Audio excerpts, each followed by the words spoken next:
Shabbat Shalom, Yasharala. Thank you for joining me on this Shabbat for our Torah Portion, Part 24. I will be covering Leviticus chapter 16 through Leviticus 20 today. Without further ado, let's get our prayer and get started. Heavenly Abba, high in heaven, hallowed be thy name. Thank you for allowing us to be here. We ask for the mercy and the grace in this times. We feel the pressure. I think every single one of your disciples is feeling the pressure from the world and in multiple angles, Heavenly Father, that we ask that you send the Ruach, you send your army, your angels to protect us and give us strength and to guide us in all of our ways. We ask that you give us the eyes to see and ears to hear, and to humble our ruachs in time of need, Heavenly Father. Well, in all times, humble our ruachs. And we thank you for allowing us to be here. Please protect this line of fellowship. In the name of Yeshaya HaMashiach, Amen. Can I get an Amen?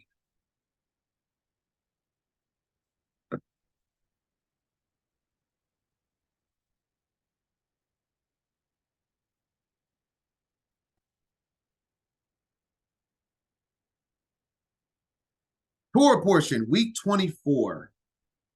Time has been flying by.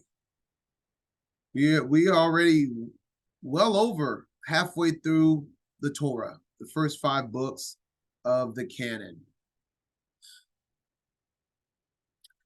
This illustration is supposed to imitate the demigod Azazel, the angel Azazel, which we will be talking about, because the very first chapter that we will be covering is on Day of Atonement, where there is a sacrifice of a scapegoat. If you have looked into Day of Atonement, that's what all of chapter 16 is about. But obviously, it's going to be a shorter version of it because this is just a Torah portion. Not all this is on Day of Atonement, just chapter 16.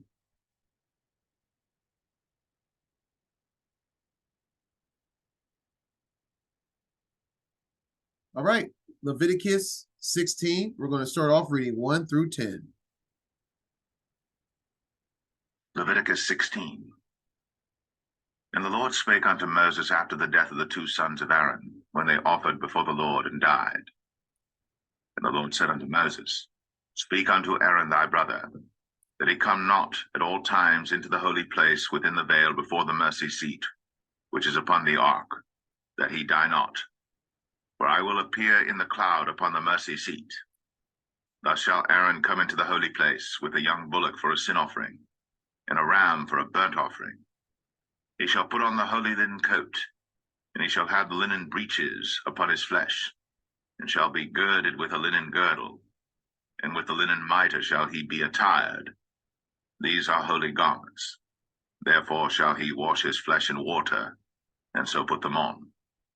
And he shall take of the congregation of the children of Israel 2 kids of the goats for a sin offering, and 1 ram for a burnt offering. And Aaron shall offer his bullock of the sin offering, which is for himself, and make an atonement for himself and for his house. And he shall take the 2 goats and present them before the Lord at the door of the tabernacle of the congregation. And Aaron shall cast lots upon the 2 goats, 1 lot for the Lord, and the other lot for the scapegoat. And Aaron shall bring the goat upon which the Lord's lot fell, and offer him for a sin offering. But the goat on which the lot fell to be the scapegoat shall be presented alive before the Lord to make an atonement with him, and to let him go for a scapegoat into the wilderness. All right. We see the KJV translates Azazel's name as scapegoat. So the goat is literally named after Azazel. Most translations, I'm going to click over here, we see that most translations have it literally spelled Azazel. Azazel, Azazel. And this is the ESV over here on the right side. Azazel is the most straightforward answer. Scapegoat, Yes, we know it's a goat. It specifies it's a goat, but this goat is Azazel, as I was showing you in the illustration photo for this Torah portion. And so before we get going on any of the deeper meaning on Azazel Day of Atonement, I want to look at some cross references with the Targums in verse 6, 8, and 10.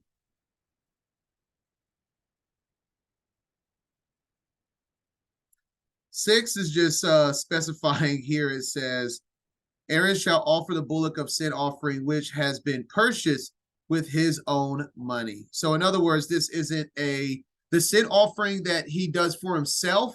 Someone else didn't give it to him, because if you understand what we read thus far through Leviticus, all the offerings are brought to the priests, and then they sacrifice it. So they're saying that Aaron, this is from Aaron's personal belongings, not someone gave it to him.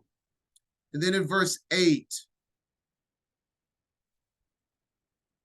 this is just also clarifying Azazel. And Aaron shall put upon the goats equal lots, one lot for the name of the Adon, and one lot for Azazel. And he shall throw them into the vase. It shall draw them out, and put them upon the goat. So if y'all don't know what drawing lots are, it's there's different ways of doing it. There is ways with almost like you've seen probably like in a movie where you draw straws, and one of the straws are short, and then they have with rocks, and then this one seems like I don't know if it's with some type of rock, but they use some type of vase to draw out, like drawing numbers out of a hat. So in other words, what this is implying when they drew, because they draw lots all throughout the Old Testament. Lots is a way for the Most High to decide, because to man it's random, but nothing is random with the Most High. So when you see them ever drawing lots, they're saying we're drawing random, which gives the Most High authority over this decision and not us. And this is what they do here. They have two goats, and they have two lots. One of them is different. One of them is for the Most High, and one of them is for Azazel. And they draw a lot out of a vessel, and whatever they draw is to either animal. So the Most High is deciding which goat goes where. And then 10. And the goat on which came up the lot for Azazel, he shall make stand alive before the Adon, to expedite for the sins of the people of the house of Yasharallah, by sending him to die in a place rough and hard in the rocky desert, which is Beth Hadruel. And all right, so now let's go into Azazel, the book of Enoch. And this is another reference that it doesn't quote Enoch, but this is another reference you can use to validate Enoch, because Enoch is the only backstory to Azazel. Obviously, there's another book that has to speak of Azazel, because out of nowhere in the canon, all of a sudden, we're talking about an angel named Azazel. We got to know that there's got to be more to it, and he gave us more understanding for what's going on in chapter 16, or what's the point of bringing up his name, right? All right, so we see in chapter 8 of Enoch, this is where Azazel comes down and pollutes mankind. As we read in verse 1, and Azazel taught men to make swords and knives and shields and breastplates, and made known to them the metals of the earth, and the art of working them, and bracelets and ornaments, and etc. We even makeup of some sorts. And so we see Azazel and even his other fallen angels teaching man things that man wasn't supposed to know. And then we go down to the main crime of the judgment for the crime that Azazel led.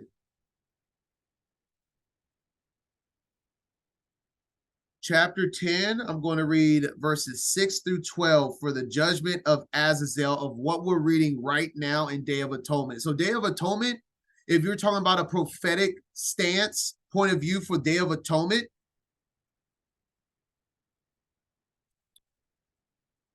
this is Judgment Day. Day of Atonement is Judgment Day.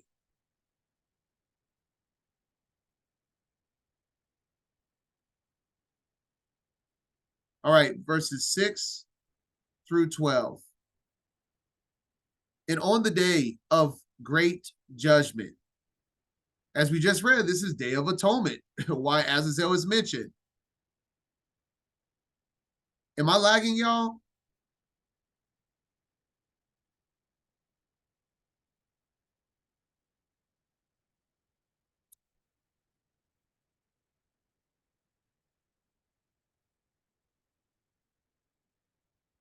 Okay, for those that it is lagging, leave and come back in because the majority of the room isn't. All right, I'm going to continue though.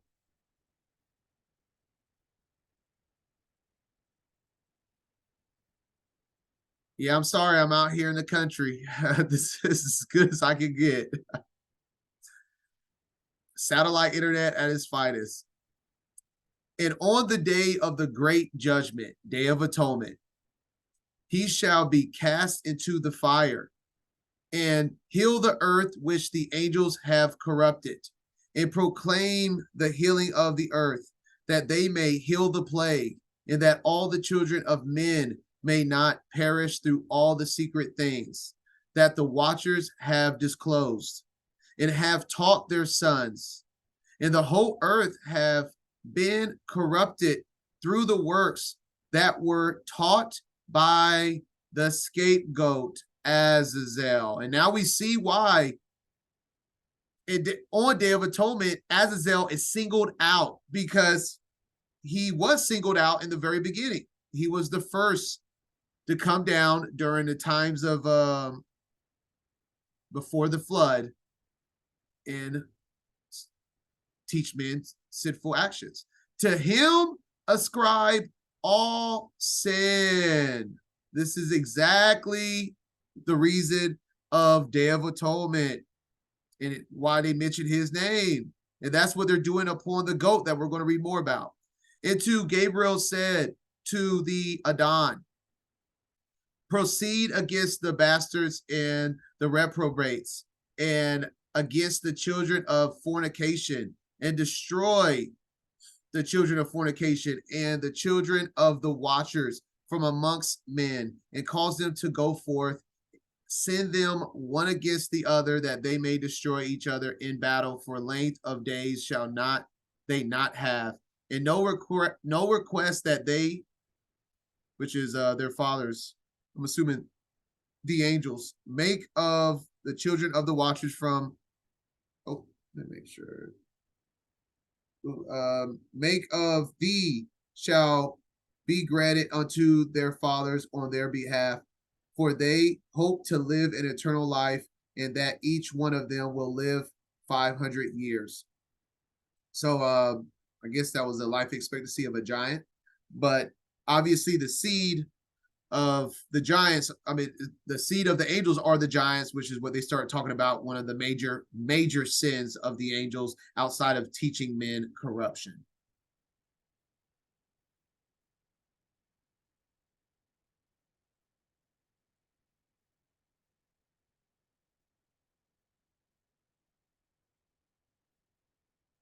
All right. So that's just a brief backstory on what's going on with the name Azazel and the scapegoat that is mentioned in Leviticus 16. This is the backstory. It was Enoch 8 and Enoch 10. And I also wanted to point something out. We know about the idea of the GOAT, meaning the acronym of the greatest of all time, and how ironic it is that it's mentioned in pagan sports and whatnot. But we also overlook kids. I'm trying to stop saying it. I try to catch myself when I say it. I'm telling y'all, the English language is cursed. many ways. And we shouldn't call young people kids. There's power in our words. Even in the canon, when we look up the word that's used for devils, as we see, the same word that's used for devil is the same word that's used for goat and kid. And then even Harry went in the verse with Esau. That's very interesting. But a he-goat, a buck, a kid, devil, goat are all the same Hebrew word. Sarir. Devil, goat, and kid is the same Hebrew word, y'all. It's kind of crazy. Joe, I just really want to for you to think about it because this is a pretty big deal. Think about what the point of, you think it's a coincidence, in other words, that everyone has been taught to call their children kids. You're like cursing them at a young age to grow up as a devil. So, all right, just leaving that there.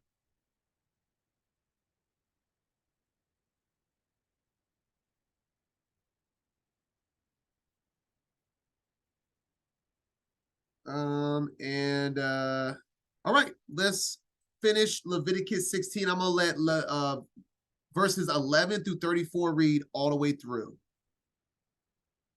And I apologize if my internet's a little laggy today or all the time. This is honestly the best I could do. I tried. All right, verse 11. And Aaron shall bring the bullock of the sin offering, which is for himself, and shall make an atonement for himself and for his house, and shall kill the bullock of the sin offering, which is for himself. And he shall take a censer full of burning coals of fire from off the altar before the Lord, and his hands full of sweet incense beaten small, and bring it within the veil. And he shall put the incense upon the fire before the Lord, that the cloud of the incense may cover the mercy seat that is upon the testimony, that he die not. And he shall take of the blood of the bullock, and sprinkle it with his finger upon the mercy seat eastward. And before the mercy seat shall he sprinkle of the blood with his finger 7 times. Then shall he kill the goat of the sin offering that is for the people, and bring his blood within the veil, and do with that blood as he did with the blood of the bullock, and sprinkle it upon the mercy seat, and before the mercy seat. And he shall make an atonement for the holy place, because of the uncleanness of the children of Israel, and because of their transgressions and all their sins. And so shall he do for the tabernacle of the congregation that remaineth among them in the midst of their uncleanness. And there shall be no man in the tabernacle of the congregation when he goeth in to make an atonement in the holy place, until he come out, and have made an atonement for himself, and for his household, and for all the congregation of Israel. And he shall go out unto the altar that is before the Lord, and make an atonement for it, and shall take of the blood of the bullock, and of the blood of the goat, and put it upon the horns of the altar round about. And he shall sprinkle of the blood upon it with his finger 7 times, and cleanse it, and hallow it from the uncleanness of the children of Israel. And when he hath made an end of reconciling the holy place, and the tabernacle of the congregation, and the altar, he shall bring the live goat. And Aaron shall lay both his hands upon the head of the live goat, and confess over him all the iniquities of the children of Israel, and all their transgressions and all their sins, putting them upon the head of the goat, and shall send him away by the hand of a fit man into the wilderness. And the goat shall bear upon him all their iniquities unto a land not inhabited. And he shall let go the goat in the wilderness. And Aaron shall come into the tabernacle of the congregation, and shall put off the linen garments, which he put on when he went into the holy place, and shall leave them there. And he shall wash his flesh with water in the holy place, and put on his garments, and come forth, and offer his burnt offering, and the burnt offering of the people, and make an atonement for himself and for the people. And the fat of the sin offering shall he burn upon the altar. And he that let go the goat for the scapegoat shall wash his clothes, and bathe his flesh in water. And after afterward come into the camp. And the bullock for the sin offering, and the goat for the sin offering, whose blood was brought in to make atonement in the holy place, shall one carry forth without the camp, and they shall burn in the fire their skins, and their flesh, and their dung. And he that burneth them shall wash his clothes, and bathe his flesh in water, and afterward he shall come into the camp. And this shall be a statute forever unto you, that in the 7th month, on the 10th day of the month, ye shall afflict your souls, and do no work at all, whether it be one of your own country or a stranger that sojourneth among you. For on that day shall the priest make an atonement for you to cleanse you, that ye may be clean from all your sins before the Lord. It shall be a Sabbath of rest unto you, and ye shall afflict your souls by a statute forever. And the priest, whom he shall anoint, and whom he shall consecrate to minister in the priest's office in his father's stead, shall make the atonement, and shall put on the linen clothes, even the holy garments. And he shall make an atonement for the holy sanctuary, and he shall make an atonement for the tabernacle of the congregation, and for the altar. And he shall make an atonement for the priests, and for all the people of the congregation. And this shall be an everlasting statute unto you, to make an atonement for the children of Israel for all their sins once a year. And he did, as the Lord commanded Moses. All right. And that is Day of Atonement. And want to point out too, we have different feast days mentioned in different books of the Torah. And it's no coincidence that Leviticus is mentioned in the book that Day of Atonement is mentioned in the book of Leviticus, because this is all about sacrifice and atonement, which is only done through the priesthood. I've mentioned this multiple times in multiple videos. See people just trying to, you can always give just a free will offering of your land and give it to the poor in his name, for example, the gleaning of your harvest, what is left, whichever you want to bless him with and people with. But when it comes to animal sacrifices, not anybody can do it. This is a priestly duty.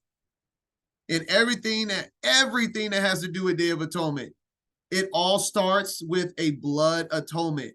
There is no in other words, if there is no atonement, especially now of our days, if you don't believe in a Messiah that given us an everlasting atonement, you can't celebrate Day of Atonement without a blood sacrifice, specifically a goat that is also required to be upon the mercy seat in everything that we just read.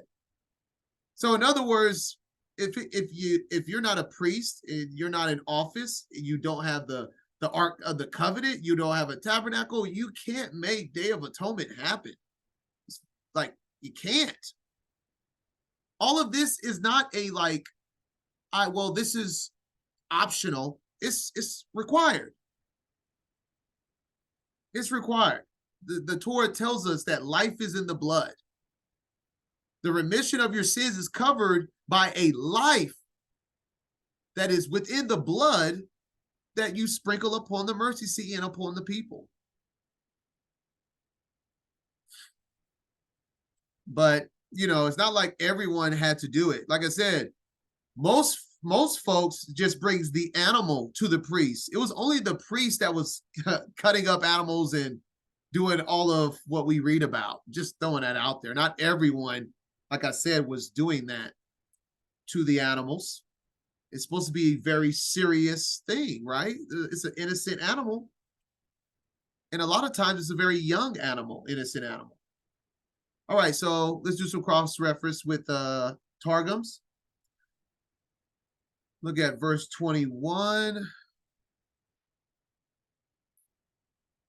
And Aaron shall lay his hands upon him in this order: his right hand upon his left, upon the head of the living goat, and confess over him all the iniquities of the children of Yasharallah. What we just read in Enoch. In verse 8, chapter 10. And the whole earth has been corrupted through the works that were taught by Azazel. To him ascribe all sin.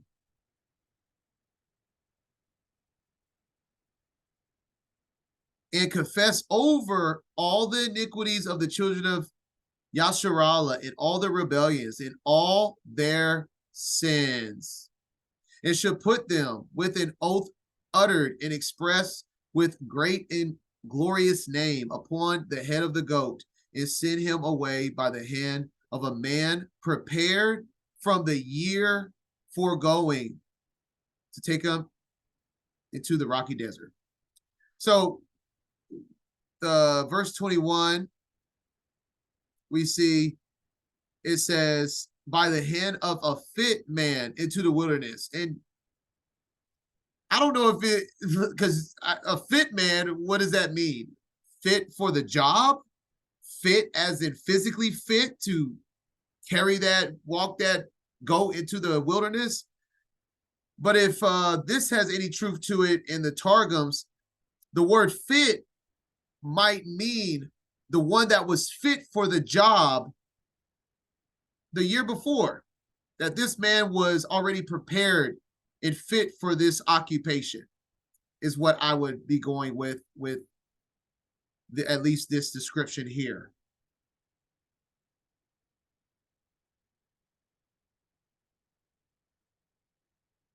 And now verse 29 through 31.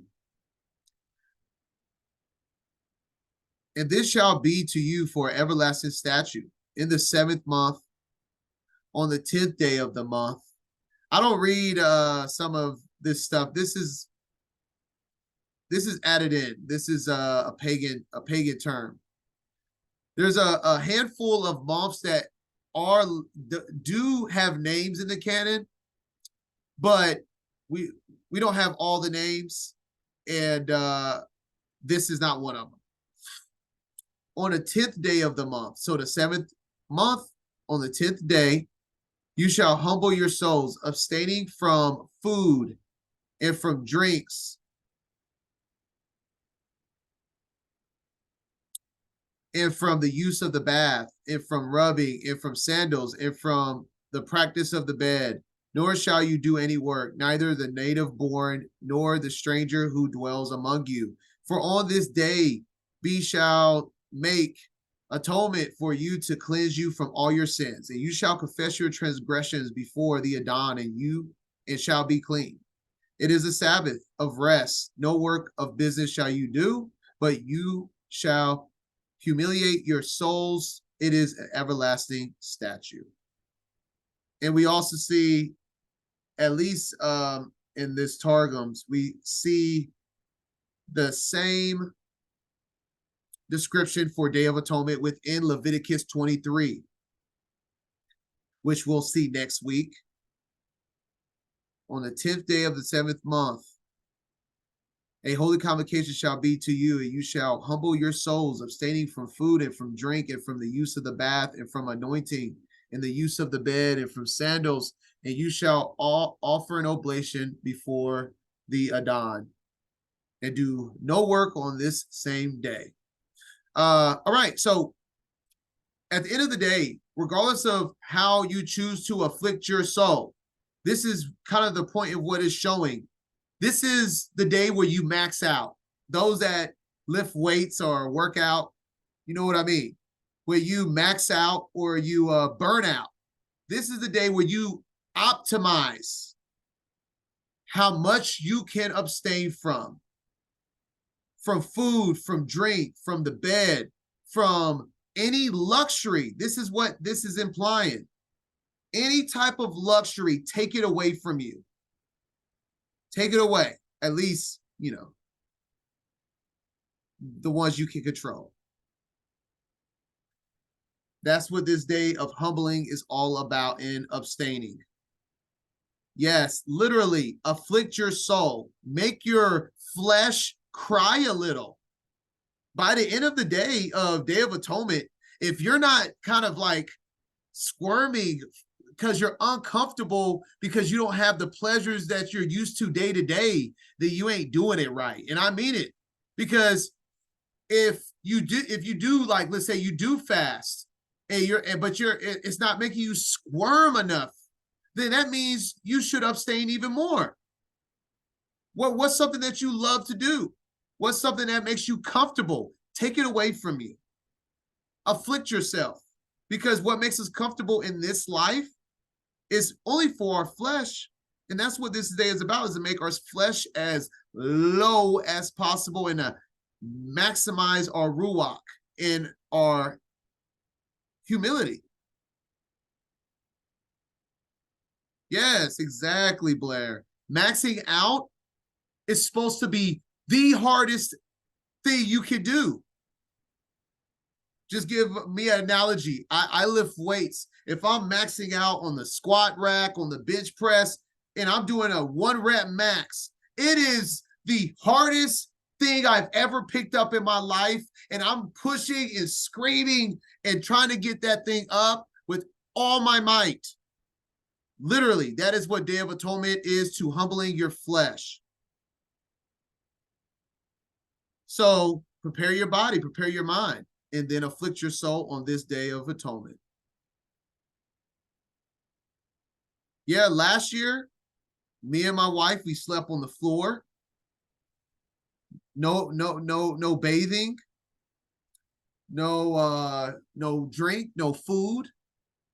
And we were afflicted. We felt that. I was bothered, to say the least. I can truly say that I was bothered. I was afflicted.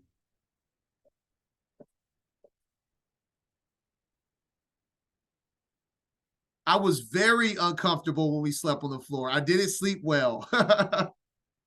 I felt afflicted. And if I did it, well, like I said, I can't go lower than the ground, afflict myself in different ways. But it shouldn't be easy, in other words. Whatever you can do, like if my max out is 300 pounds, doesn't mean you go and do my 300 when you could do 400. Everybody is individually different and judged. He knows when you're putting forth effort or not. All right, and last but not least, we have 2 references for this. We're going to Hebrews, which speaks on Day of Atonement as well.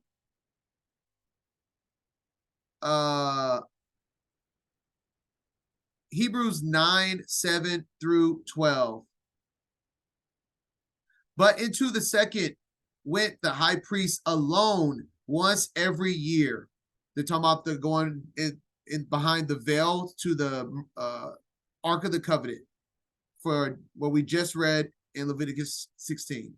Not without blood, which he offered for himself, or for the error of the people. The Ruach Kodesh, this signifying that the way into the holiest of all was not yet made manifest, while at the first tabernacle was yet standing, which was a figure for the time then present, in which were offered both gifts and sacrifices that could not make him that did the service perfect. As pertaining to the, I don't know why I can't remember this word, sorry, withstood only in meats and drinks, in divers washings, and carnal ordinances, imposed on them until the time of reformation. But Mashiach being come and high priest of good things to come, by a greater and more perfect tabernacle, not made with hands, that is to say, not of this building, neither by the blood of goats and calves, but by his own blood, he entered in once into the holy place, having obtained eternal redemption for us.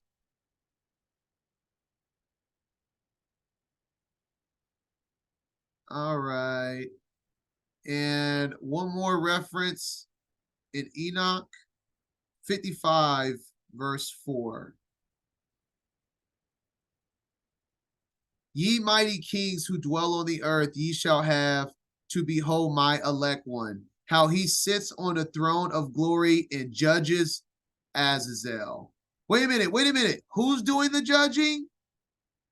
His elect one, who has been given rule to judge. Messiah.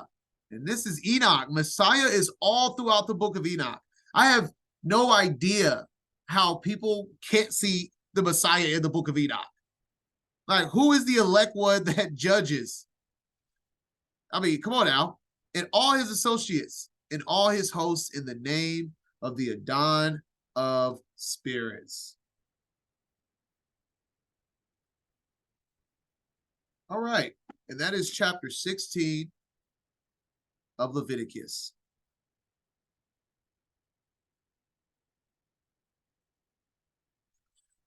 Enoch is talking in third person the entire time. And that now it's like Enoch is them they. Enoch is talking like, because when you read the book of Enoch, there is times where Enoch is in front of the elect one. And so it's like Enoch is them they. he's two people at the same time, evidently, in here.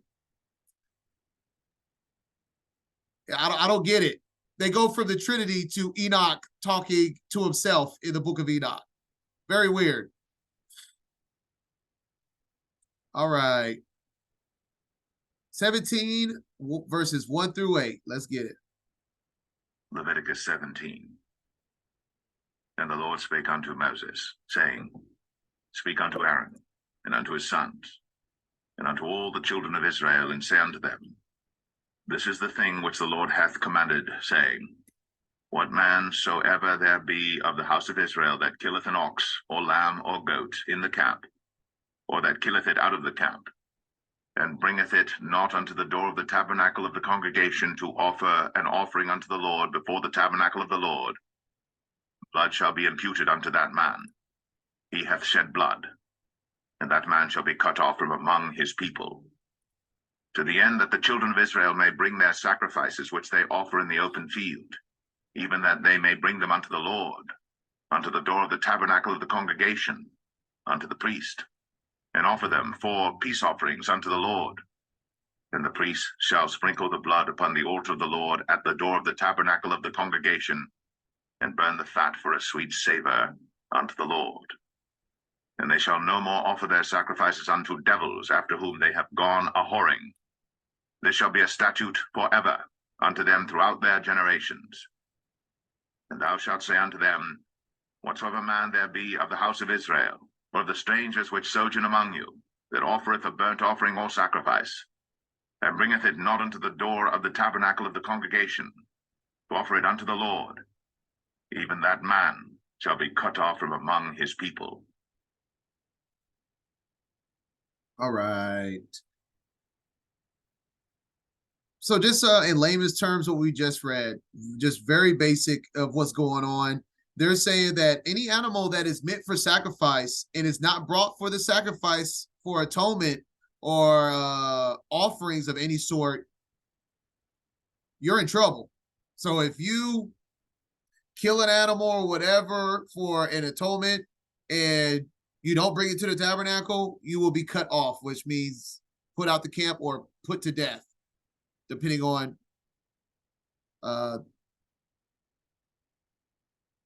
which story we're applying it to.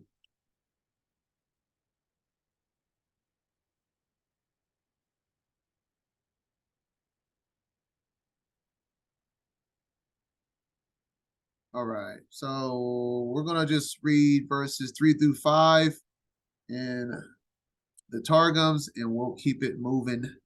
A man of the house of Yasharallah, young or old, who shall kill as a sacrifice a bullock or a lamb or a goat in the camp, and who killeth it without the camp. So any sacrifice killed in or outside the camp, and bringeth it not to the door of the tabernacle of the ordinances. So that's what This is worded better. This is why I'm reading this. It's worded better to understand what we just read. So any animal that's killed that's supposed to be sacrificed, but is not brought to the door of the tabernacle of ordinances to offer an oblation before the Adon, before the tabernacle of the Adon, the blood of the slaughter shall be reckoned to that man, and it shall be to him as if he has shed innocent blood. So this is a very bad crime, obviously. And that man shall be destroyed from his people. So this is death, obviously. This is murder and the death penalty. In order that the sons of Yasharallah may bring their sacrifices, which they have heretofore killed on the face of the field, they may henceforth bring them before the Adon at the door of the tabernacle of ordinances unto the priests, and sacrifice their consecrated victims before the Adon.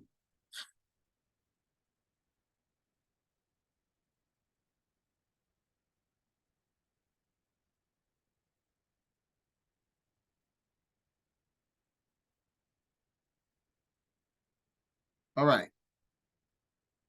Read the rest of the chapter, verses 10 through 16 now. And whatsoever man there be of the house of Israel, or of the strangers that sojourn among you, that eateth any manner of blood, I will even set my face against that soul that eateth blood, and will cut him off from among his people. For the life of the flesh is in the blood, and I have given it to you upon the altar to make an atonement for your souls. For it is the blood that maketh an atonement for the soul.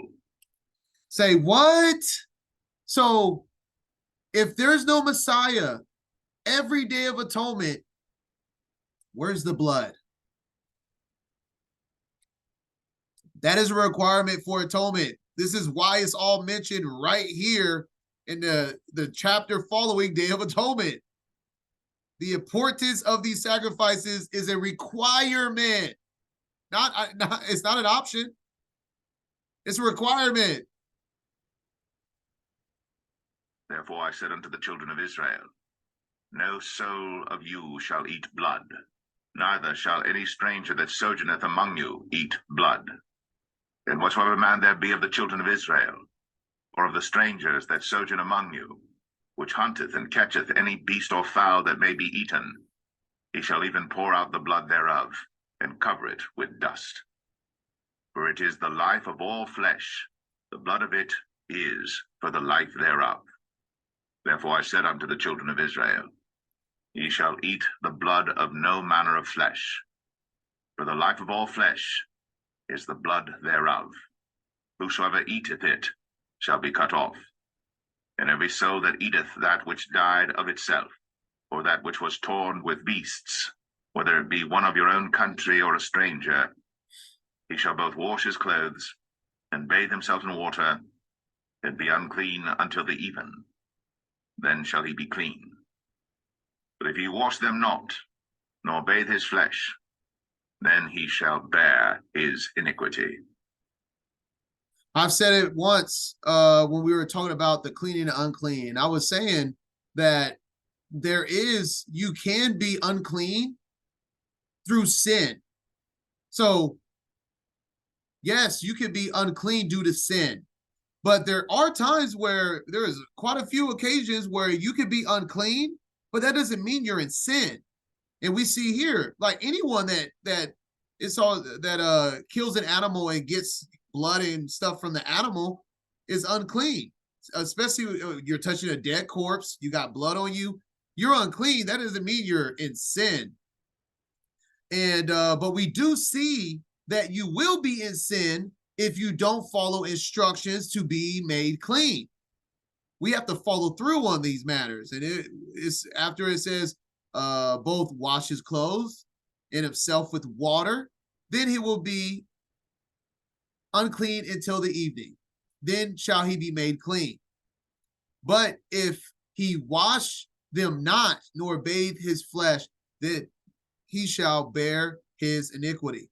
So just want to make sure, understand that there's levels and differences between being unclean and sinning outright.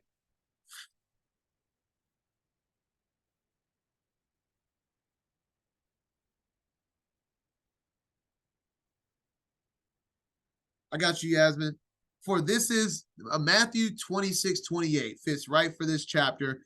Reference of the New Testament. Matthew 26:28 reads, "For this is my blood of the covenant, which is poured out for many for the forgiveness of sins." What was something else I wanted to speak on? Let's see. Oh yeah, I just wanted to speak on that. We see the truth that the life is in the blood with these Satanists that run the world. Pretty sure most of us has heard that they drink blood, that some of them even like take some like concoction of blood and they put it on their flesh, on their face, and it is supposed to help them with obviously staying young, looking young. Like literally, they're putting life, someone's blood, aka life, in the pores of their flesh and consuming it in their body. And you know, you look up these old elites, they live pretty long. I would say majority of them, when you look them up, they're older, at least the oldest ones, they're older than the average age of a male. When you look up like the Rothschild, look how old these guys are, and a few of the others. I'm trying to get into their names and all that, the individuals, but these guys live pretty old. And I think it's very straightforward. They know that there is some type of magic of rejuvenation within the blood. Or yeah, some will even call one of the concoctions adrenochrome. You know, there's a bunch of weird stuff. We also see I didn't you know what? I'm gonna bring it up. Let me see. This is also in the book of Jasher with Pharaoh. I didn't think about it until now. I gotta look up the chapter and verse for that.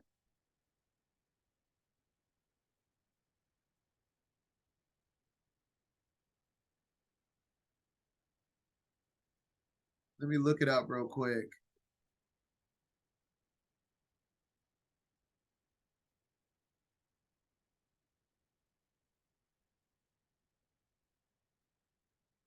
If y'all know the chapter and verse, let me know before I do. Let me see.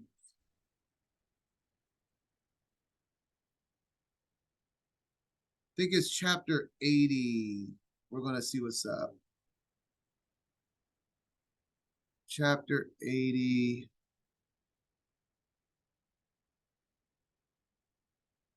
Oh, 76? Okay. I'll trust you, Liz. Let's see what's up. 76:29.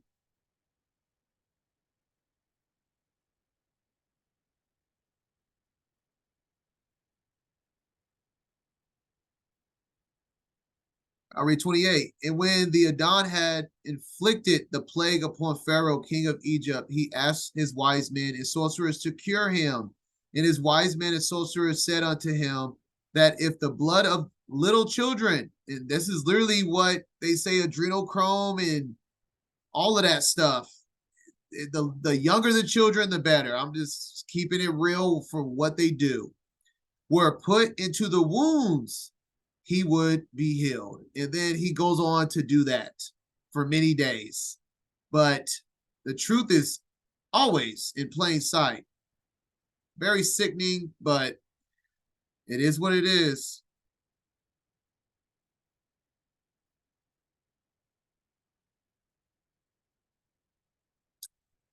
All right. And that is chapter 17.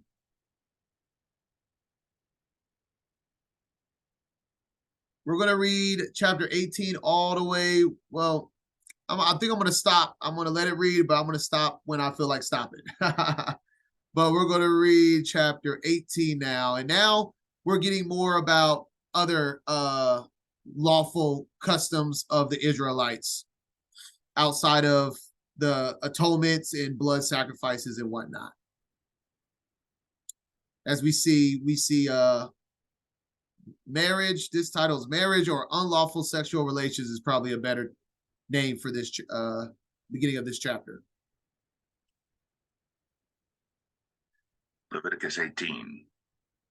And the Lord spake unto Moses, saying, Speak unto the children of Israel, and say unto them, I am the Lord your God.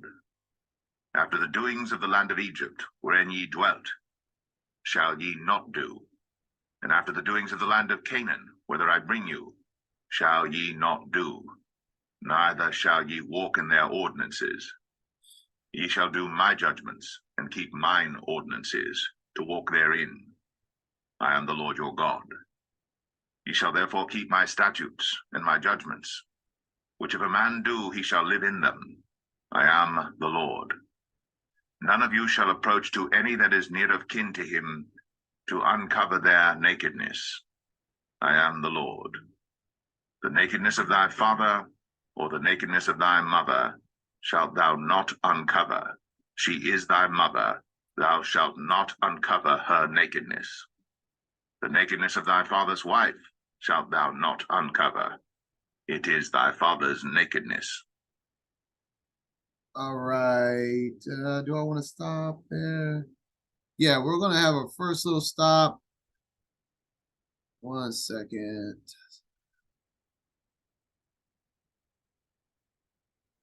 All right.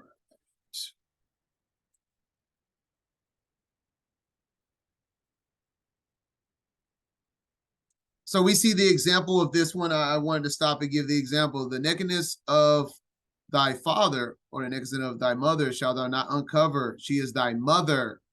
Thou shalt not uncover her nakedness, and the nakedness of thy father's wife shalt thou not uncover. It is thy father's nakedness. So the nakedness of your mother is the same as the nakedness of your father. And this is why it's important to understand the context of what the scriptures define what is nakedness in the terms of what we're reading, because we see this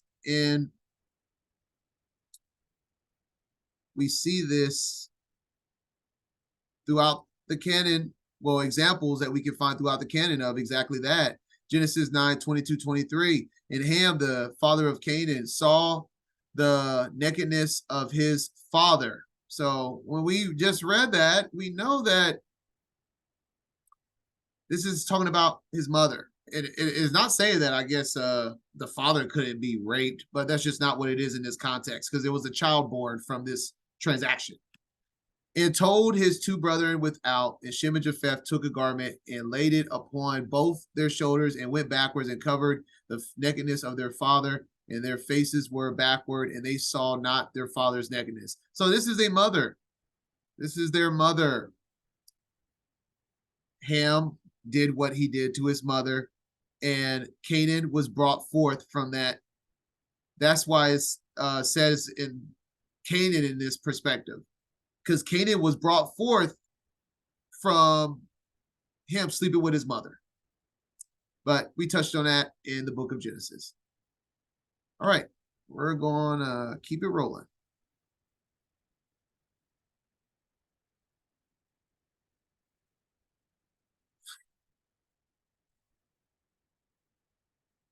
The nakedness of thy sister, the daughter of thy father, or daughter of thy mother, whether she be born at home or born abroad, even their nakedness thou shalt not uncover. The nakedness of thy son's daughter, or of thy daughter's daughter, even their nakedness thou shalt not uncover, for theirs is thine own nakedness. The nakedness of thy father's wife's daughter, begotten of thy father, she is thy sister. Thou shalt not uncover her nakedness. Thou shalt not uncover the nakedness of thy father's sister. She is thy father's near kinswoman. Thou shalt not uncover the nakedness of thy mother's sister, for she is thy mother's near kinswoman. Thou shalt not uncover the nakedness of thy father's brother. Thou shalt not approach to his wife. She is thine aunt. Thou shalt not uncover the nakedness of thy daughter-in-law. She is thy son's wife. Thou shalt not uncover her nakedness. All right, so we We see that someone brought up, Lot and his daughters. When it's talking about the nakedness, obviously, of your daughters, even though, in the context of the story, Lot didn't do it. It was his daughters, but what happened is what happened with yeah, that weird story. And then we also in verse 15, thou shalt not uncover the nakedness of thy daughter-in-law. She is thy son's wife. What story does that remind you of? Judah and Tamar.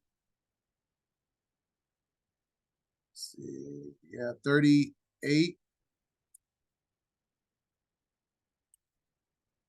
Then said Judah to Tamar, his daughter-in-law, remain a widow at thy father's house till Shelah, my son, be grown. For he said, lest peradventure he die also, etc., etc. And then scrolling down to verse 25 and 26, when she was brought forth, she sent to her father-in-law, saying, by the man who these are, am I with child. And she said, discern, I pray thee, who are these? The signet and the bracelet and staff. And these are obviously Judah's. When you read the whole chapter, Judah acknowledged them and says, she has been more righteous than I, because that I gave her not to Shelah, my son, and he knew her again no more. So he acknowledged he made a mistake. He repented. And even though she had his child, since it was an accident, it was a forgivable sin because it was an accident. Now, if he went into his daughter-in-law on purpose, that's a big no-no. But it was an accident. He repented it and he did it no more. Even though, she kind of knew. So that's a whole other story. All right. And then verse 16. We're going to look at verse 16 in the Targum. Chapter 18, verse 16. The nakedness of thy brother's wife thou shalt not dishonor.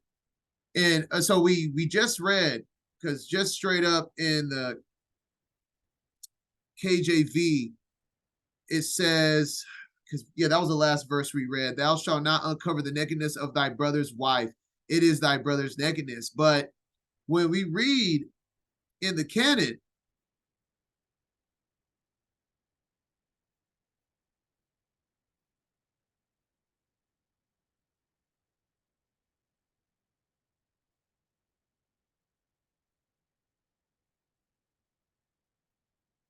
Bruce, what'd you bring up Sarah and Abraham for?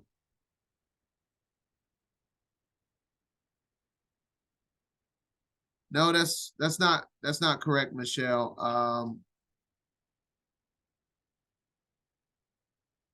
No, there's nothing of the grandfather. We're about to read that right now.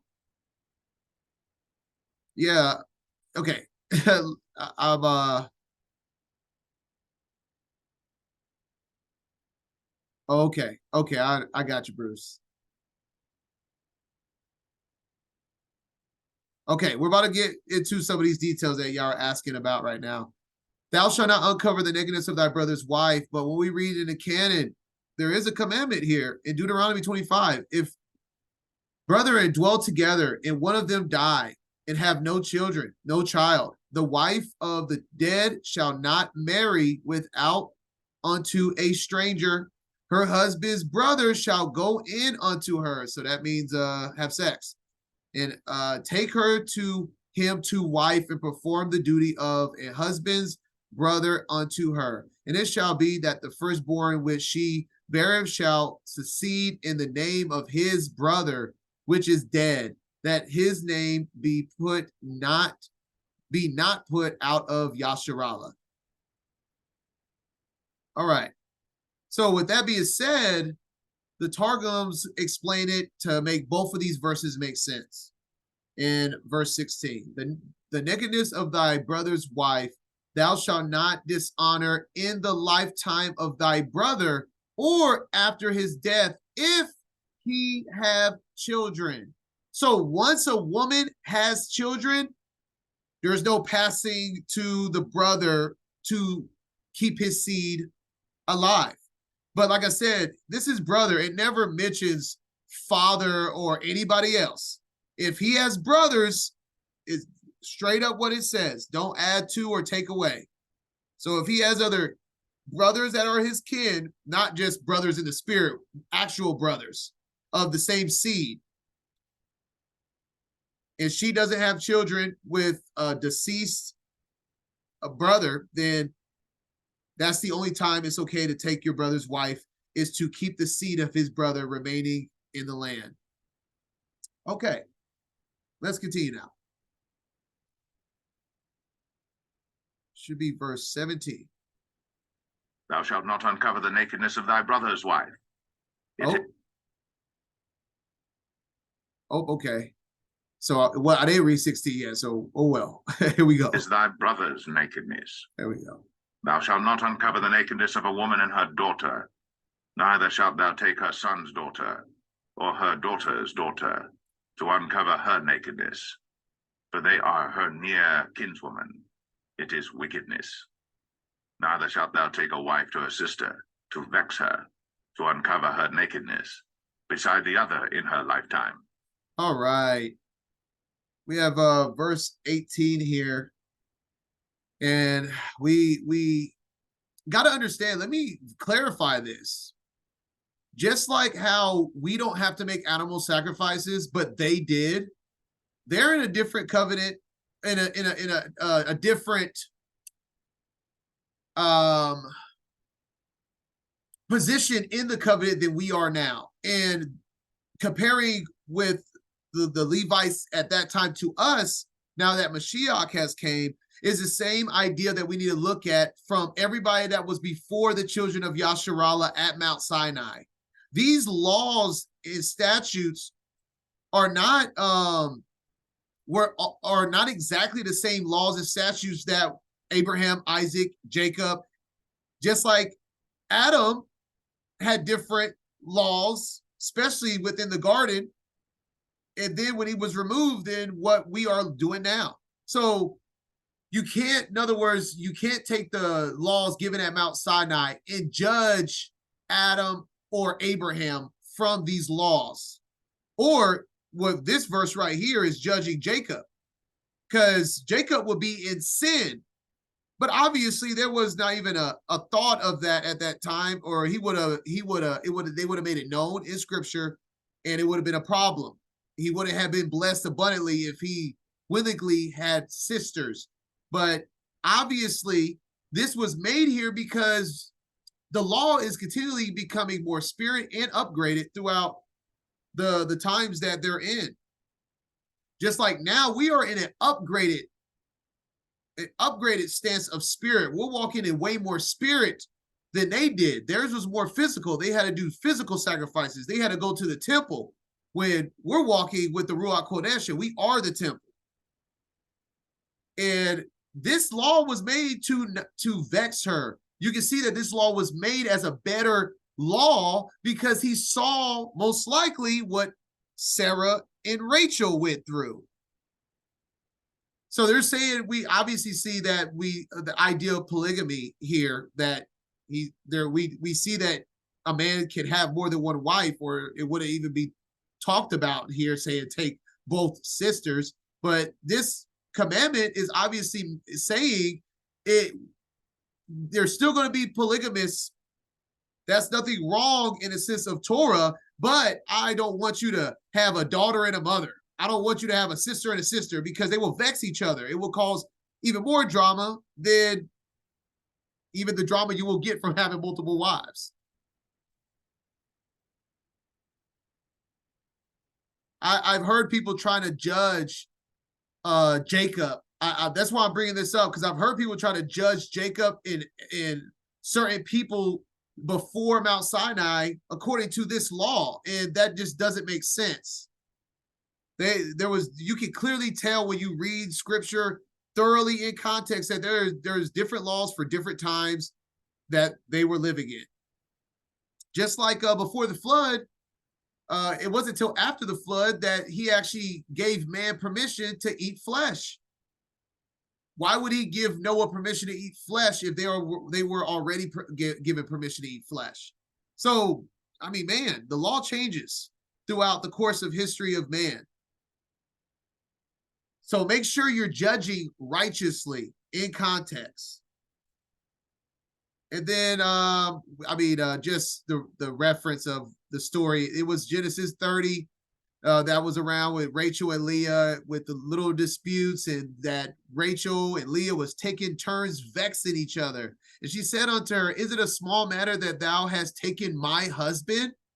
And what if thou take away my son's mandrakes also? And Rachel said, therefore, he shall lie with thee tonight for thy son's mandrake. So that's some drama right there between sisters. And did I read verse 19 yet? Let me see.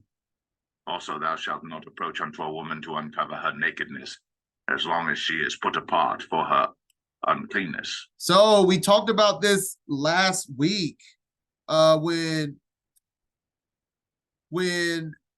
we brought up having intercourse with a woman when she is on her cycle.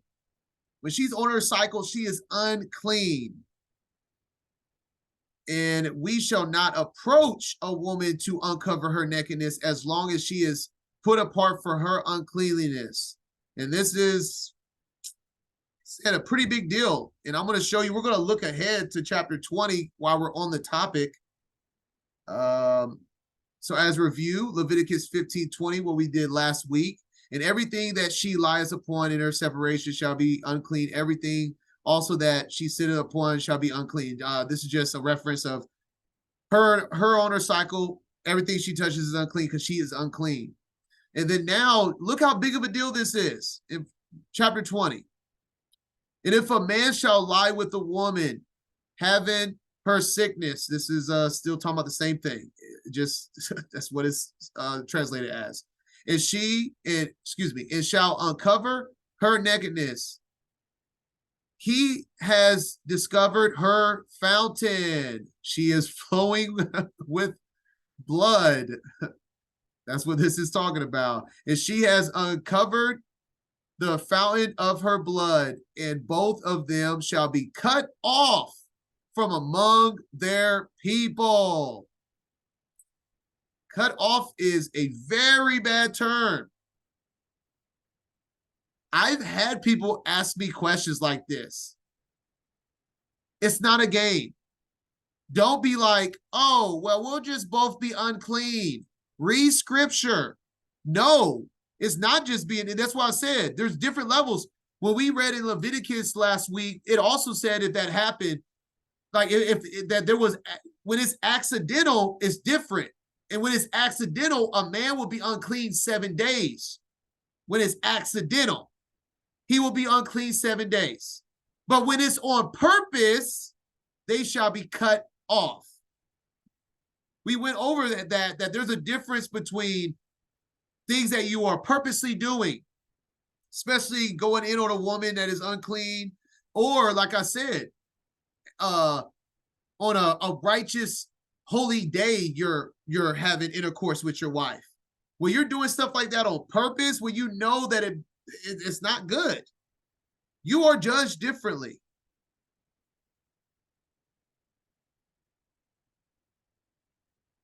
But so yes, just want to clarify that is not a game, and it's not a choice either. Well, everyone has a choice, but I'm saying you don't get to choose to be unclean. You can choose to be cut off. But when you're cut off, you're cut off. It's very bad. So keep that in mind. If you don't know, that you're like, oh man, it happens, my bad, or she just started, whatever. But when she's on, it's a very serious matter.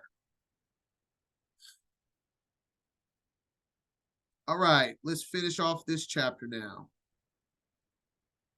Moreover, thou shalt not lie carnally with thy neighbor's wife, to defile thyself with her.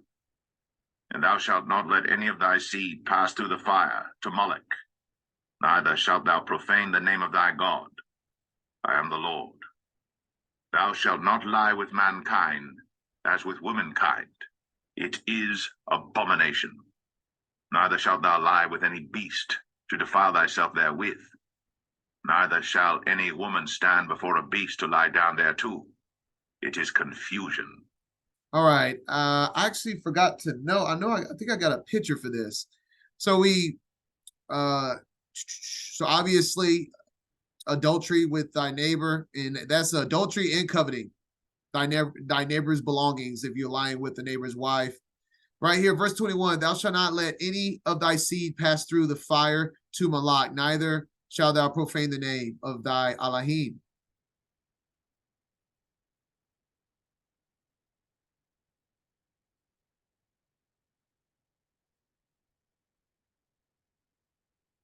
What is this? Chapter 19. Put this out of order. Let me see. Yeah, this is, move this. All right, so there's two different ways to worship Malak.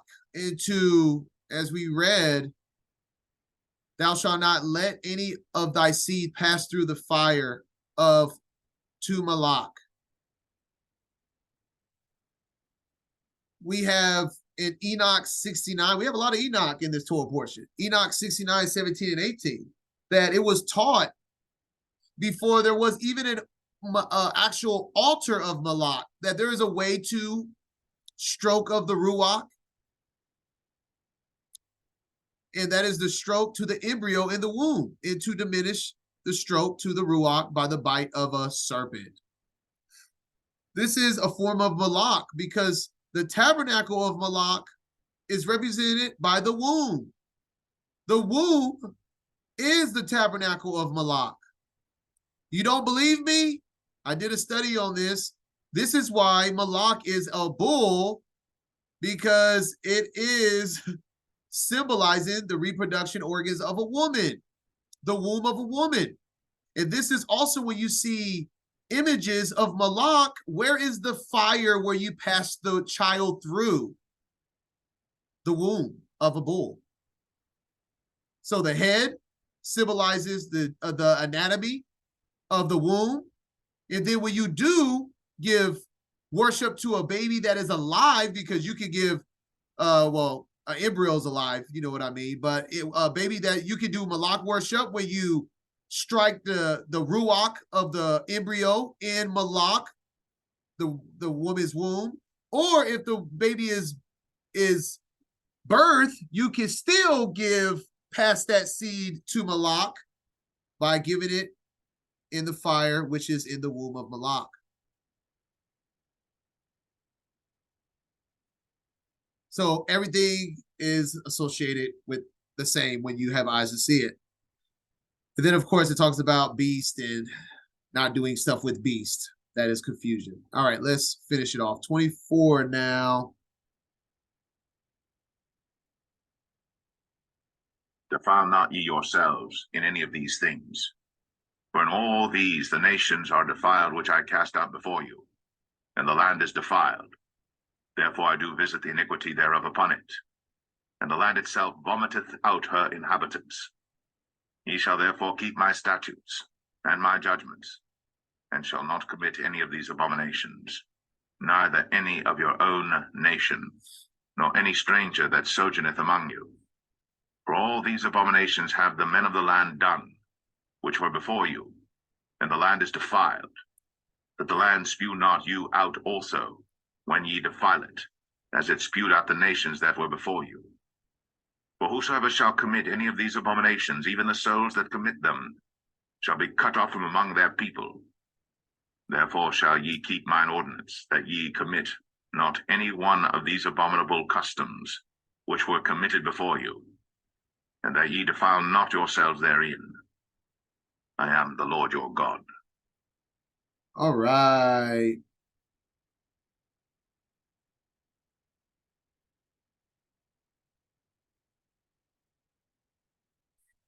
Oh, Michelle, the childbirth is supposed to be a very hard experience. I mean, that's literally a part of the curse in Genesis 3.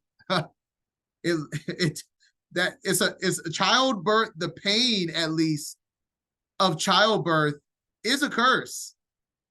Yeah, I'll read real quick.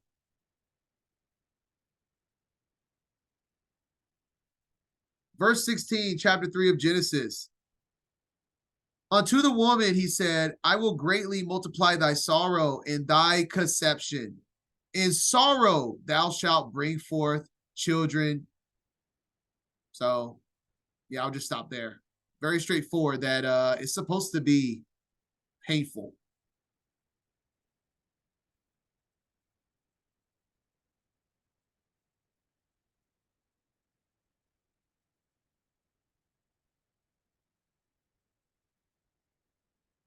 All right, that concludes chapter 18. We are on 19. Let's get it. Chapter 19. Just more statutes for the children of Yasharallah. Leviticus 19. And the Lord spake unto Moses, saying, Speak unto all the congregation of the children of Israel, and say unto them, Ye shall be holy, for I, the Lord your God, am holy. Ye shall fear every man his mother and his father, and keep my Sabbath. I am the Lord your God. Turn ye not unto idols, nor make to yourselves molten gods. I am the Lord your God. And if ye offer a sacrifice of peace offerings unto the Lord, ye shall offer it at your own will. This chapter is quite of a bit overview of the Ten Commandments, by the way, with the Leviticus spin of sacrifices being mentioned. It shall be eaten the same day ye offer it, and on the morrow. And if aught remain until the third day, it shall be burnt in the fire. And if it be eaten at all on the third day, it is abominable, it shall not be accepted. Therefore everyone that eateth it shall bear his iniquity, because he hath profaned the hallowed thing of the Lord, and that so shall be cut off from among his people. All right. Verse 7, just reference that if it be eaten at all on the third day, that there's different, like we read about that there's sacrifices that need to be ate in the first day or by the night of, and then there's sacrifices that can be eaten within the day to come, the 2 days after. And so just precept review. Yeah, Leviticus 7:16. But if the sacrifice of his offering be a vow or a voluntary offering. So these are the two that can be for 2 days type of offerings. It shall be eaten the same day that he offers his sacrifice, and on the morrow also the remainder of it shall be eaten. So first day and the second day.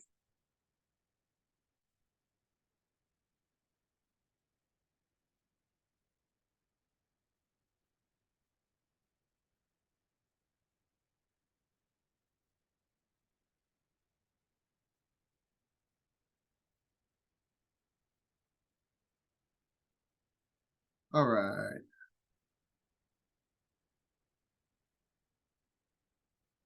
Let's continue. And when ye reap the harvest of your land, thou shalt not wholly reap the corners of thy field, neither shalt thou gather the gleanings of thy harvest.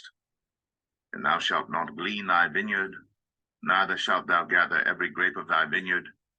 Thou shalt leave them for the poor and stranger. I am the Lord your God. Ye shall not steal, neither deal falsely, neither lie one to another. And ye shall not swear by my name falsely, neither shalt thou profane the name of thy God. I am the Lord. All right, verse 12. Well, we see, did I not? Let me see. Did I make note of this somewhere? Thought I did. Okay, but wanted to mention, and it says, when ye reap the harvest of your land, thou shalt not hollow reap the corners of thy field, neither shalt thou gather the gleanings of thy harvest. So what he's saying is pretty much what happened if you read the book of Ruth.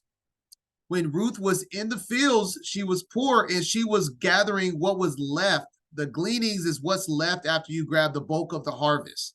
You know, there's still some that's growing, some that grow small later.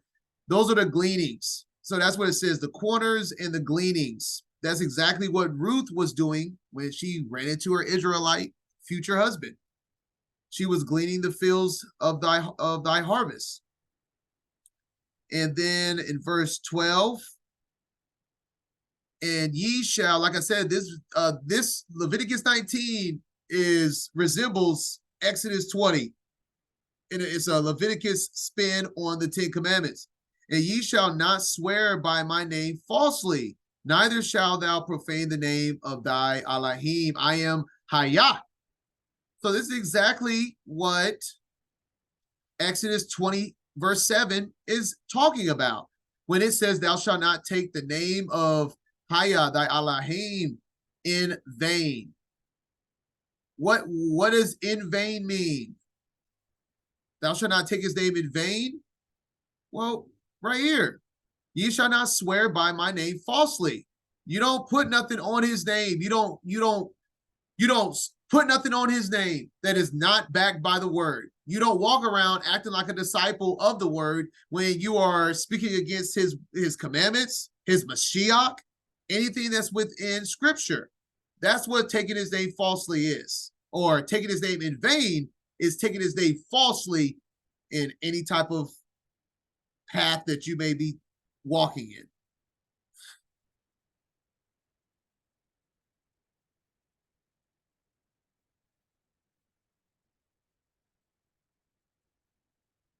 All right, let's continue. Thou shalt not defraud thy neighbor, neither rob him. The wages of him that is hired shall not abide with thee all night until the morning. Thou shalt not curse the deaf, nor put a stumbling block before the blind, but shalt fear thy God. I am the Lord. Ye shall do no unrighteousness in judgment. Thou shalt not respect the person of the poor, nor honor the person of the mighty, but in righteousness shalt thou judge thy neighbor. Thou shalt not go up and down as a talebearer among thy people, neither shalt thou stand against the blood of thy neighbor. I am the Lord. Thou shalt not hate thy brother in thine heart. Thou shalt in any wise rebuke thy neighbor, and not suffer sin upon him. Thou shalt not avenge, nor bear any grudge against the children of thy people, but thou shalt love thy neighbor as thyself. I am the Lord. All right. We have right here 13.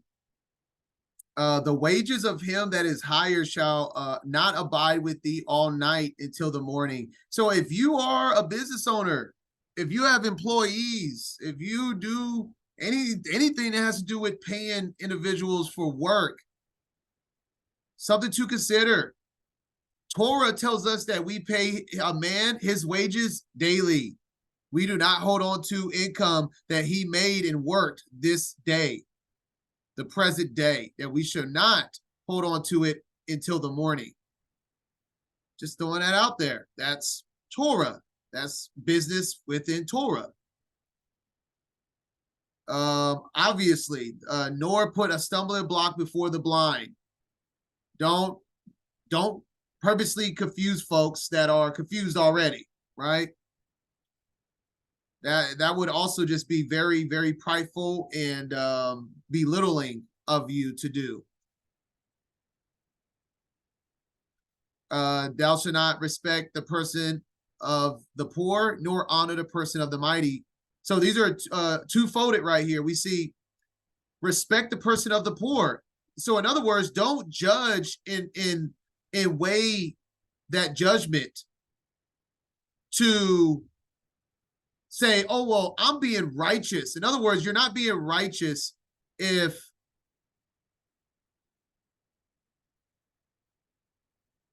you are judging righteously and the rich person is right about something, but you go, oh, but I'm going to look out for the poor and I'm going to let the poor win this. You're actually being sinful and unrighteous to verse 15. That means you're giving respect to the poor and not judging righteously. What the Most High has set up, whatever he says should be judged in the balances of, then you judge the balance. You just like we see in the court system today, a lot of stuff that's in the court system is really a play on from what was in the beginning in scripture of having witnesses and having a judge and all of that. And then obviously don't honor the opposite when it says, nor honor the person of the mighty. So if someone's rich and you want to be on his good side, or he's your boss, so you're going to just fold to him because you want him to like you, then you're also being unrighteous. Obviously, yes. No hate in your heart. You have to let that hate go within your heart, Yasharala. And then not revenge or hold a grudge. You leave all of that to our Creator in Mashiach. All right. And verse 18, we see Messiah speaking on this. Matthew 22 to verse 19-18. Matthew 22, 36 through 40. Master, which is the great commandment in the law? Yasha said unto him, thou shalt love the Adon, the Elohim, with all thy heart, and with all thy soul, and with all thy mind. This is the first and great commandment. And the second is like unto it, thou shalt love thy neighbor as thyself. On these two commandments hang all the law and the prophets. And we're reading this right now. This is what it means when it says, hang on all the law and the prophets. We're reading it. This is how you honor your neighbor, by not revenging, not holding grudges, by loving your neighbor as thyself, by not coveting and sleeping with the neighbor's wife, by not shedding blood. This is what it's talking about. How do you learn how to love your neighbor? Well, the canon tells us we don't just have to guess how to love our neighbor. All right. Ye shall keep my statutes. Thou shalt not let thy cattle gender with a diverse kind. Thou shalt not sow thy field with mingled seed. Neither shall a garment mingled of linen and woolen come upon thee. All right, I've done a video on this verse right here, Leviticus 19:19. And it was on this study.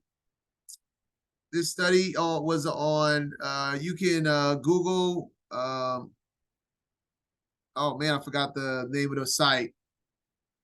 Linen, oh my goodness, I can't remember. But you can just Google this study. You can find it anywhere. It's very easy to find.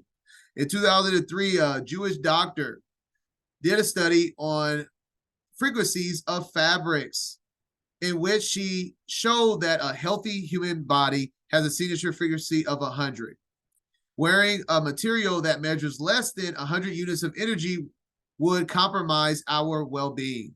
Each fabric gives a frequency that can be measured in megahertz. Organic cotton has a tested value of 110 megahertz. Polyester has 10. A diseased person generally measures at 15. Wool and linen both give a signature of 5,000. That amazing naturally created feature of fabrics will also give energy to your body as well you wear it. So very straightforward. If you wear something that is at a higher frequency, it gives you energy. It's good for your body. If you wear something lower, it'll bring you down, take away energy, and possibly make you sick if it's bad enough. It is important, however, to not wear linen and wool together. This is where 1919. However, as the frequencies in both of linen and wool fibers run in opposite current directions, if you wear them together, the two frequencies will cancel each other out and bring you to a zero. What is also interesting, I can't remember which is which, but I want to say the opposite. I think the linen is moves, it says opposite current directions. I think linen is right to left and wool is left to right. I think that's what I read on there. And so that's just interesting how Hebrew is written left to right. I mean, right to left. in English is left to right. It's like it don't mix, right? It doesn't mix. But I have a TikTok video on that if you want to share that on my Instagram or TikTok. I had to get rid of a lot of polyester stuff, especially like we're not Under Armour in general. I'm talking about the fabric of polyester is a lot of fitness clothes. So yoga pants and a lot of fitness clothes actually does the opposite. It's bad for you. So the irony of these companies making clothes just for you to maximize your workouts is doing the opposite. This is why you can't trust nobody in this world. And yes, denim jeans are usually 100% cotton. You can wear jeans. That's why everything, almost, I want to say, like 98% of everything in my shop, I wear 100% cotton shirts, tops, trying to get some more linen stuff, but linen is so pricey. And then, yeah, bottoms, you can wear jeans, and I mean, you just got to really look it up. But things like socks, those are tough.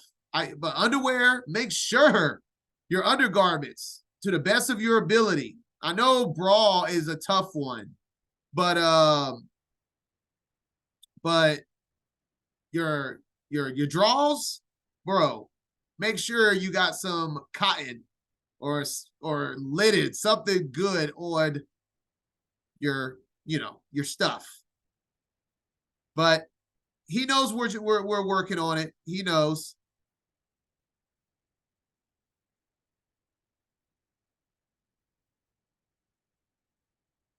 All right.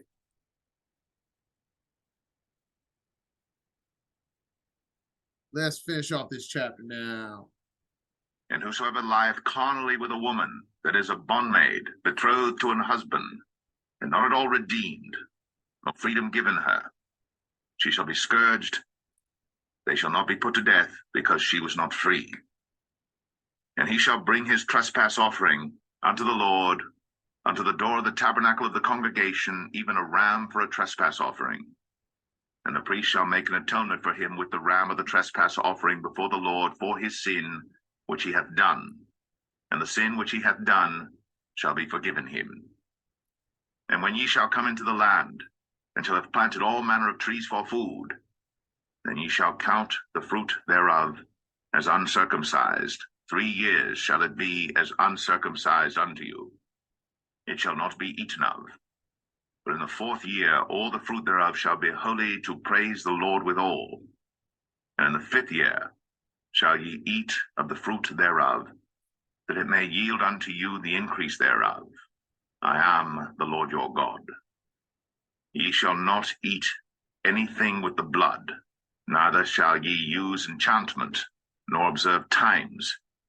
Ye shall not round the corners of your heads, neither shalt thou mar the corners of thy beard. Ye shall not make any cuttings in your flesh for the dead, nor print any marks upon you. I am the Lord.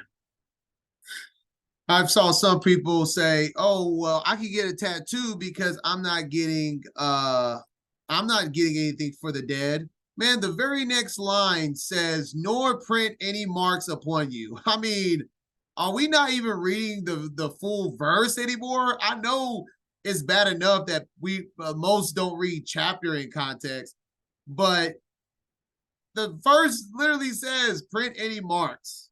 Good gracious, that's a tattoo, guys. And obviously, you see me, I have tattoos, but now that I know better, am I going to get a tattoo? No. I have repented of it, and I'm no longer going to do that. That's how this walk works. And verse 27, ye shall not round the corners of your heads, neither shall thou mar the corners of thy beard. All right, we have a picture for this. I have a post on that, and this is the image from my post. Remember, there's context in a sense of the land of the people around them. And we see when it's, a lot of people think, oh, I can't cut the size of my head, like a taper or a fade. And I don't get that interpretation at all. Like, that doesn't sound like rounding the corners of your head. This is what sounds like rounding the corners. And what do you know? We see this throughout, depicted throughout ancient Egyptians. And I can see the Most High saying, stop trying to cut your hair like them. Stop doing that. And then we see, or more the corners of thy beard, which is pretty much making yourself have a goat T, which we see Egyptians also do, and Greeks. And we also see the goat that is known as Pan. And we just got more understanding on the word goat is the same Hebrew word for devil. So goat tees, and this word style that you won't see anybody wearing anymore is my understanding of what this verse is implying.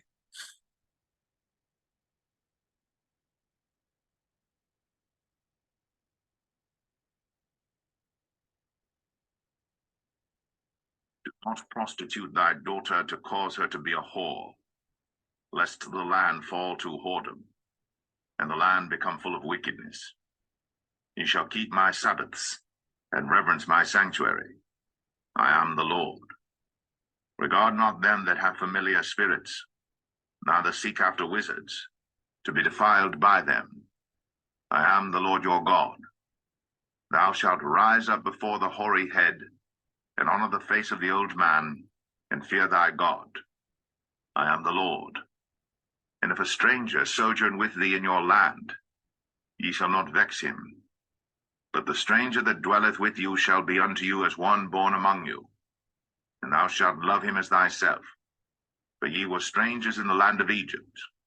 I am the Lord your God. Ye shall do no unrighteousness in judgment, and meet yard in weight or in measure. Just balances, just weights, a just ephah, and a just hin shall ye have. I am the Lord your God, which brought you out of the land of Egypt. Therefore shall ye observe all my statutes and all my judgments, and do them. I am the Lord. So be fair, give to Caesar what is Caesar's, and be just. Last chapter of this Torah portion, chapter 20. Let's begin. Leviticus 20. And the Lord spake unto Moses, saying, Again, thou shalt say to the children of Israel, Whosoever he be of the children of Israel, or of the strangers that sojourn in Israel, that giveth any of his seed unto Moloch, he shall surely be put to death. The people of the land shall stone him with stones.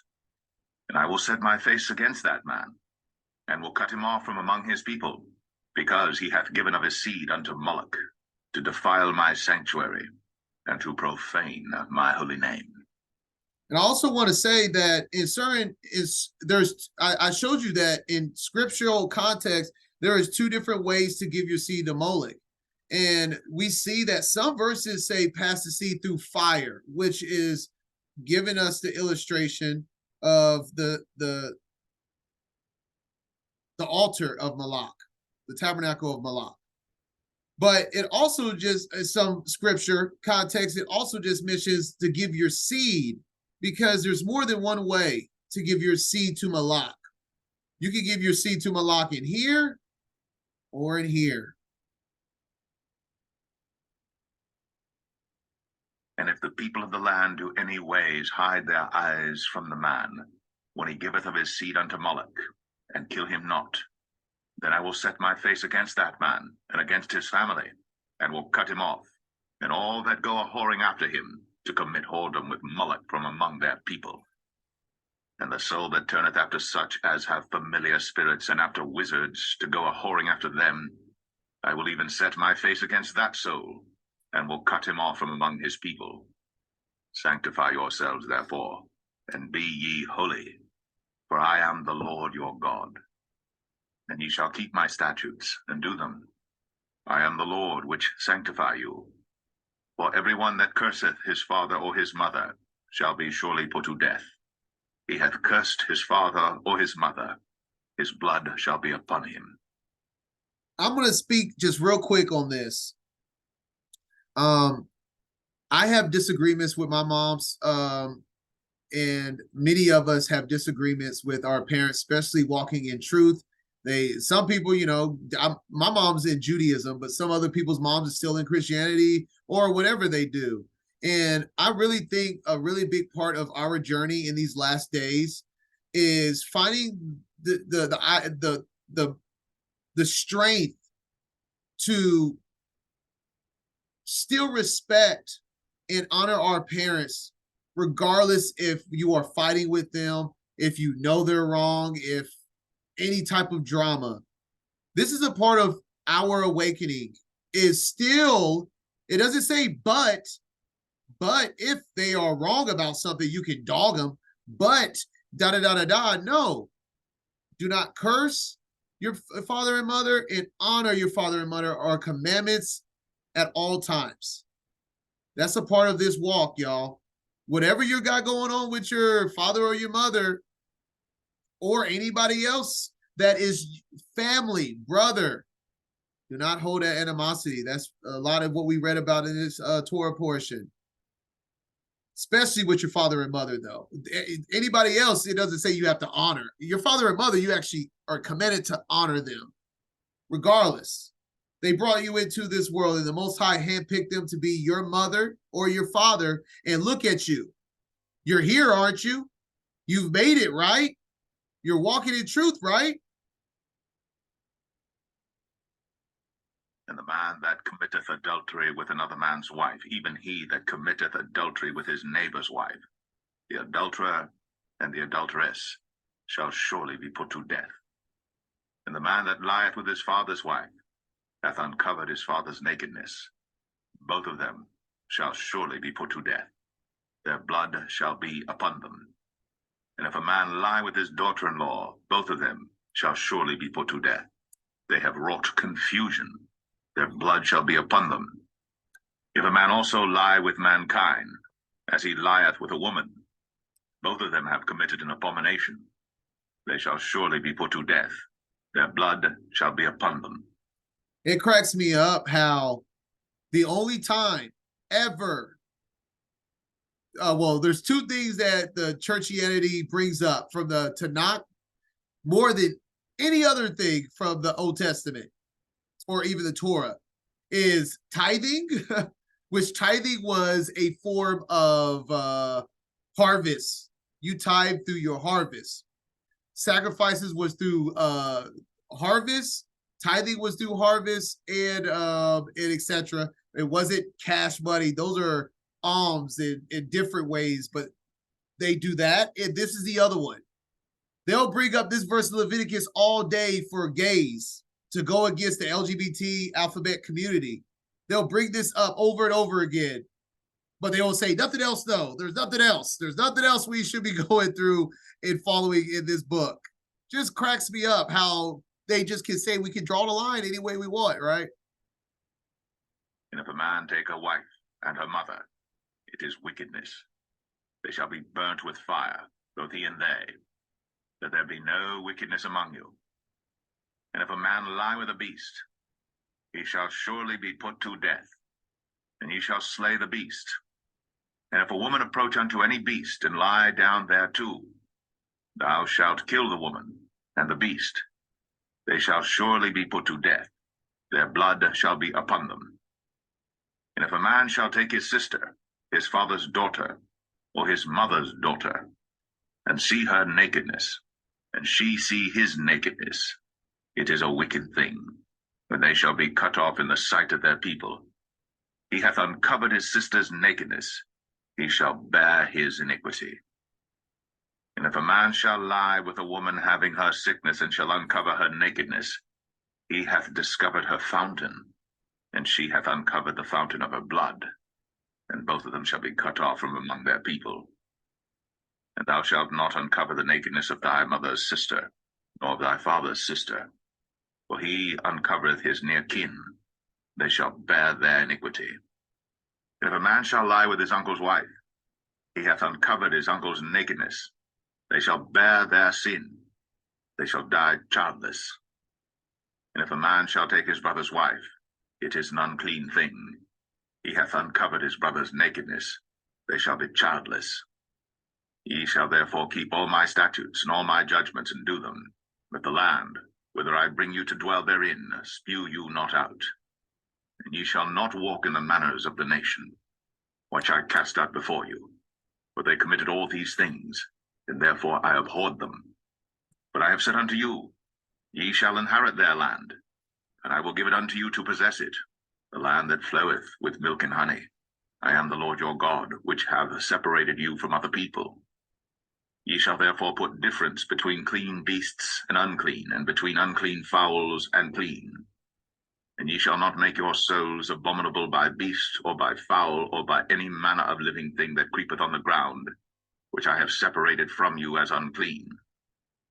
And ye shall be holy unto me, for I the Lord am holy, and have severed you from other people, that ye should be mine. A man also, or woman that hath a familiar spirit, or that is a wizard, shall surely be put to death. They shall stone them with stones, their blood shall be upon them.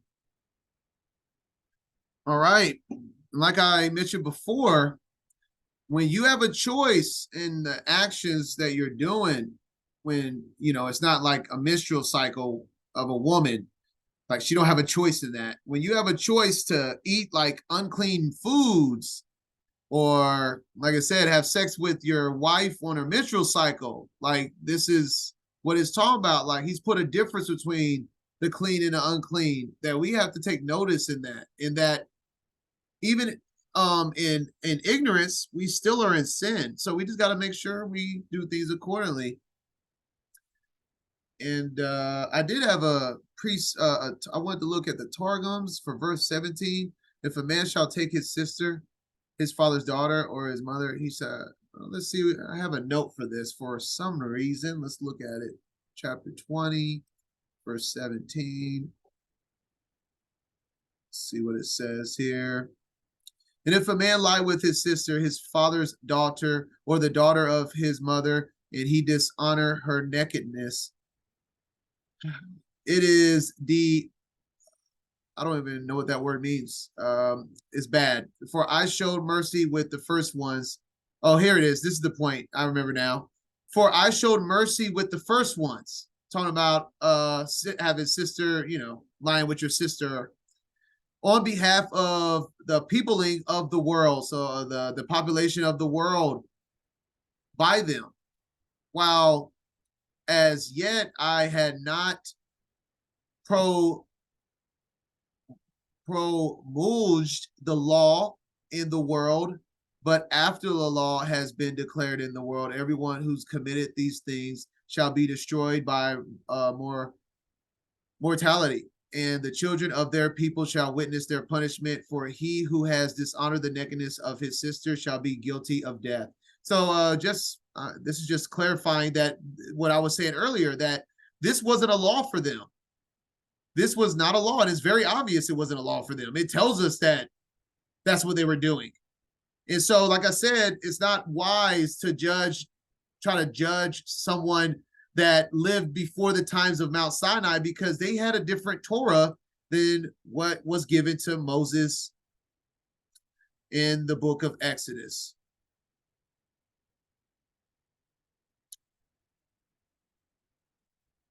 And I believe that concludes this Torah portion. Thank y'all for joining me for week 24. Week 25, we will be covering the feast days. I'm so excited. So we'll be reading on Leviticus 23, but obviously we're starting at chapter 21, but we will be covering 23, which is a chapter I'm most excited about. I absolutely love talking about the Moedims. But Shabbat Shalom. Thank y'all for joining me. See y'all next week.